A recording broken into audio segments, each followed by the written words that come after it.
Contes clàssics. L'hort de l'Ahmed.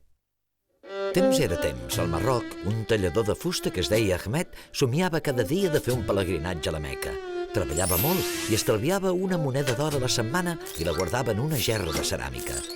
Al cap d'uns anys, l'Ahmed ja havia reunit prou diners per fer el viatge i poder viure còmodament a la tornada. Va tancar la botiga i se'n va anar a casa del seu amic Ali. Oi que em guardaràs aquest or mentre sóc fora? Estaré de viatge uns 2 anys.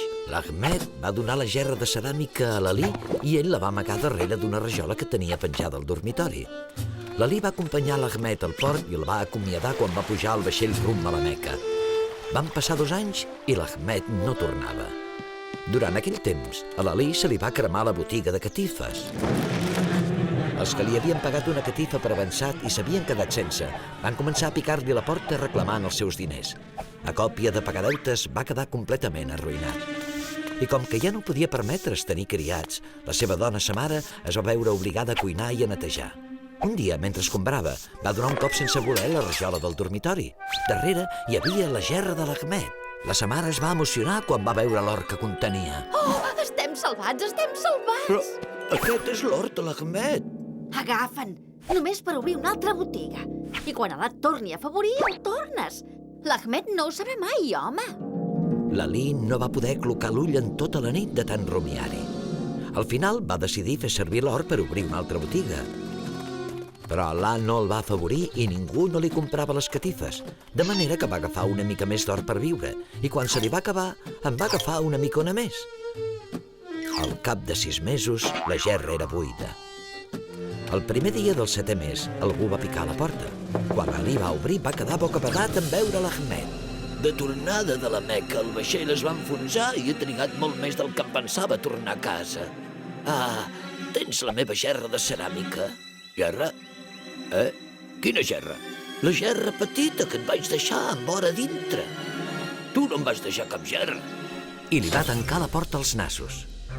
Trasbalsat per la mentida del seu amic, l'Ahmed va anar a explicar el seu cas al jutge, però no podia provar el que havia passat, ja que no havia parlat mai a ningú del seu or tret de l'Ali. Es va posar a caminar trist i sense rumb pel carrer, pensant què faria ara. Li quedava una moneda, suficient per menjar o bé per llogar una habitació per una nit. En què se la gastaria? Al carrer hi havia un gitano tocant la flauta mentre la seva mona ballava i demanava diners. Quan es va aturar per mirar-los, la mona va quedar il·luminada per un raig de llum. I de sobte a l'Ahmed se li va acudir una idea. Es gastaria l'última moneda per comprar la mona. Després va trobar una feina de tallador de fusta i no va explicar mai a ningú el que li havia passat. Amb el sou es pagava el lloguer d'una habitació en una pensió i allí va tallar un bust de l'Ali. El va col·locar sobre una columna i el va vestir amb roba de l'amic.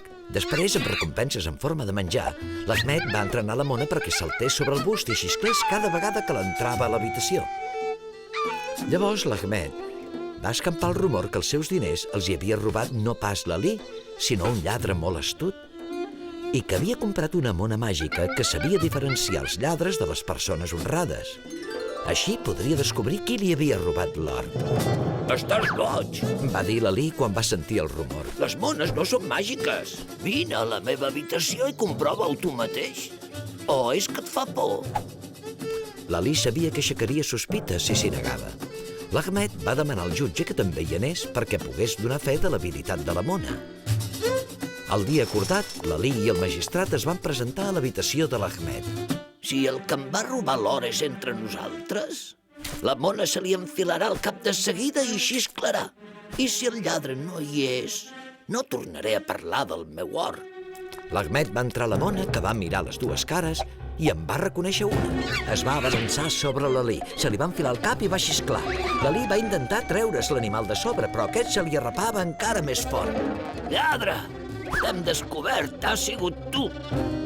L'Ali va caure agenollat i va confessar. El jutge va condemnar l'Ali a fer de criat de l'Ahmed fins que hagués pagat fins a l'última moneda que li havia robat. I això és el que va fer. I no va tornar a robar mai més. Com tampoc es va tornar a acostar mai a cap altra mona, per cert.